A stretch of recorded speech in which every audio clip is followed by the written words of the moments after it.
Everybody, this is the Mommy Penguin, and I just wanted to say I am 9 weeks pregnant with baby number 3. So we're going to try to do more weekly updates on this baby. I definitely didn't get it done with number 1 and number 2.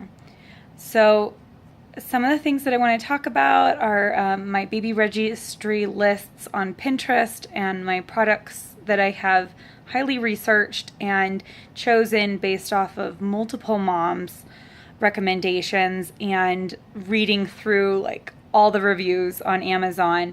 And some of them are a little bit older, so there might be better models out since then, and I'm gonna do some more research on that. So some of the things that I want to discuss in this video, though, is more of the natural birth and midwife selection process. So with number 1, we had our baby in the hospital with an OBGYN, and I had told the OBGYN I wanted to go completely natural, and I had a really strict birth plan. And the day of like in labor, we get there, and I was had been in labor by the time we got there for about 11 hours or so, and we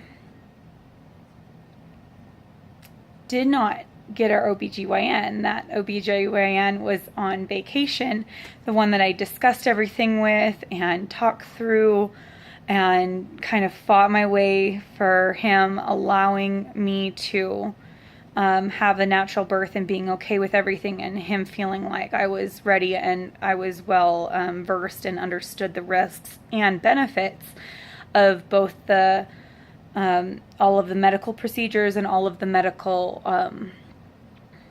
kind of preemptives, like a stent in the arm. I didn't want a stent in my arm, and I wanted to be able to eat if I felt like eating. And I understood the risks of eating. I understood the benefits of eating. So you stand the risk of, if you're go into a C-section, if you go into surgery and you have food on your stomach, that that can cause death because of the food going elsewhere.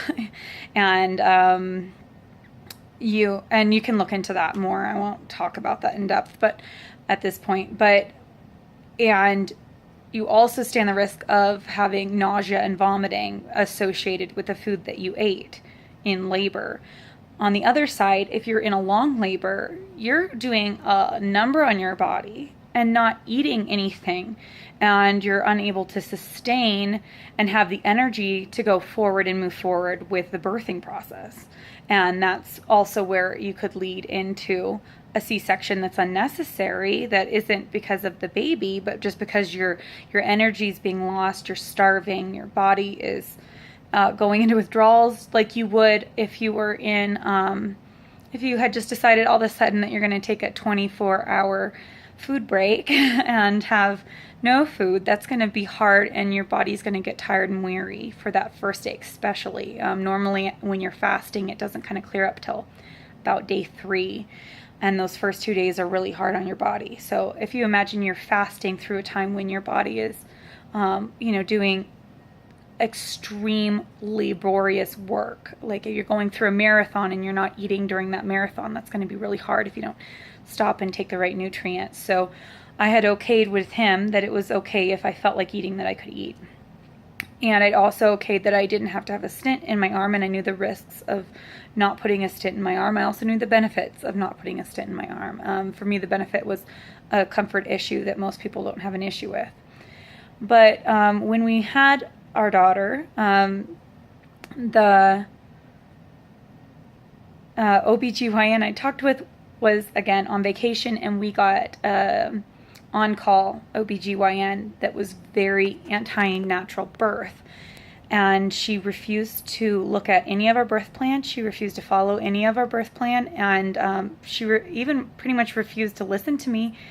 And for a while she was listening to me, and then she started making demands. Like if I didn't, I was deciding that I was wanting to labor on my knees, and and birth on my knees. And so when it came the time to birth, she said that if I didn't get on my back, I wouldn't deliver her. And she was the only doctor on the floor.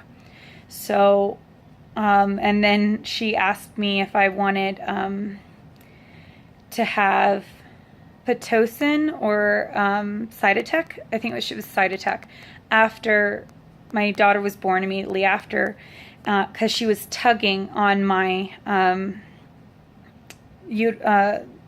on the placenta to get it out, and so she tugged it out. And my husband, as soon as he saw her tugging on it, he told her to stop, but it was already out.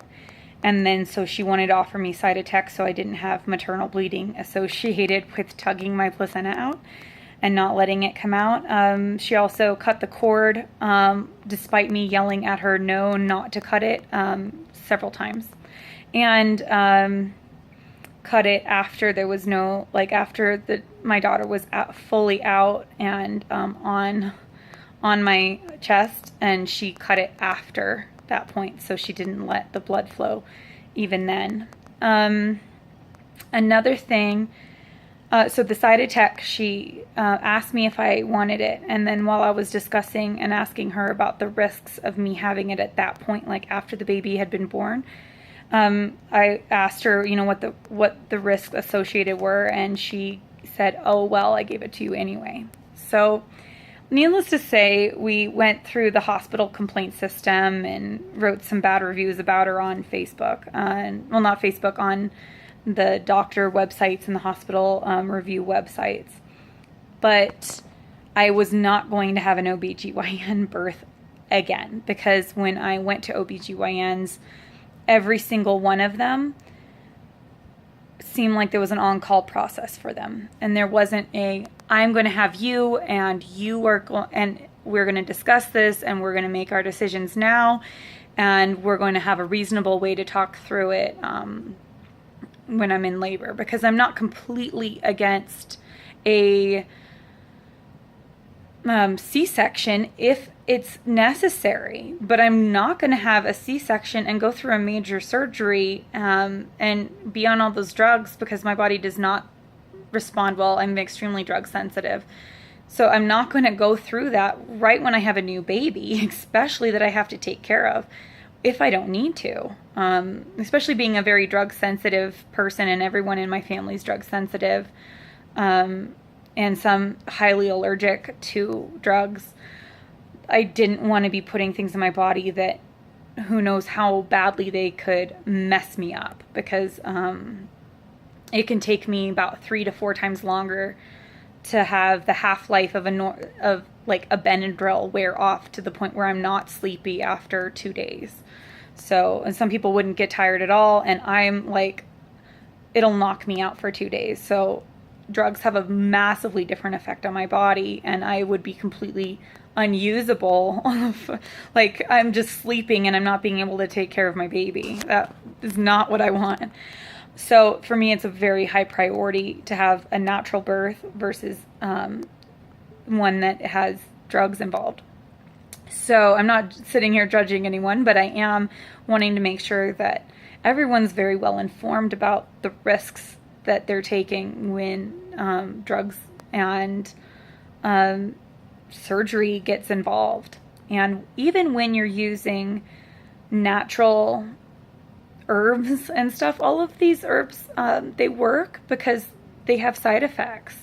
And the side effect of taking them is sometimes a beneficial side effect and sometimes a not so beneficial side effect, depending on your situation. So sage is very beneficial for, stomach, like for headaches and stomach aches, but it's not so beneficial if you want to have a healthy milk supply, because it can sometimes be dehydrate and dry up your milk ducts. So just things like that. Some herbs are really good for lactation, but can also cause early labor and force your body into labor just the same way that the drugs would force you into labor. So using herbs to start labor should only be used as a alternative to Pitocin, but not just, hey, I want to have good lactation in 3 weeks when my baby's due, but I don't want to start my labor now. Well, don't use those herbs. And we can go into some of those things later. So for my second, we had a midwife birth at the hospital, and that went so quick. So I started in labor about 7 a.m. in the morning, and I went shopping with my husband, and I'm like doubling over on like these bed displays in this department store because I had coupons that I needed to use that were that day only. So, and then my second was born by like 8 o'clock that night. We at 8, and we got there about 4. So we were only at the hospital for 4 hours. My first one, I had back labor, and it took 28 hours. So we were at the hospital like 17 hours with my first before she was born. And then my second was, what is that? 4 hours. And the pushing was like out, and there's 2 positions where you can avoid getting tears, and one of those is like basically side lying, like lying on your side, like as in a curled up position, is like you were sleeping kind of, because that kind of broadens that without stretching it out too much. And another one is just hands and knees, kind of like the dog position. And I tried the dog position, and it worked. I had no tears, not even what they call skid marks with my second. So with my first, I was forced onto my back against basically my will. I didn't want to. I was complaining, but I was like, what option do I have here? She's saying she's not going to deliver me. So, and I got a 2nd-degree tear associated with that. And now this is my third, and the OBGYN office that had the midwives working through the hospital and they've closed off their midwife program. So that same midwife that I had that used to be at their office a couple years ago, left a couple years ago and set up her own business and is going to be working on making a birth center in my area. So I'm going with her, and she just has a home office, and it's really wonderful because she has a lot of equipment that doctors' offices don't have that she's used to make her practice a lot smoother and more child-friendly. Like bilirubin counting for my children, because my daughter had jaundice, and in a hospital they'll sit there and like puncture the baby's feet to get blood out for a bilirubin count. And she actually has a meter that can test, and then you don't actually need a blood sample unless it's testing high. So at that point you'd need to send in blood samples to the lab if it's high, but if it's low, she has a meter, an electronic meter, instead of having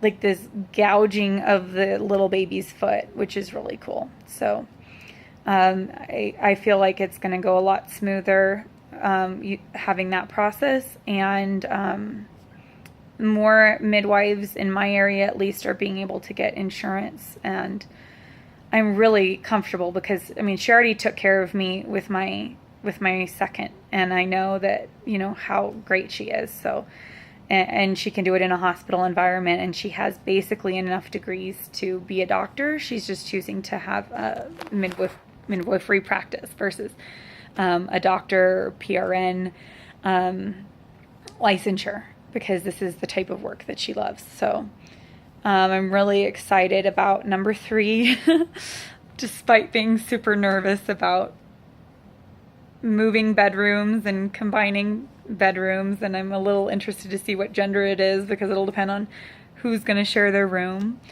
And I think we might have the baby share the room with our eldest because she's a lot more gentle than the 2-year-old. So, well, that's it. That's update for week number 9 for baby number 3. Have a great day.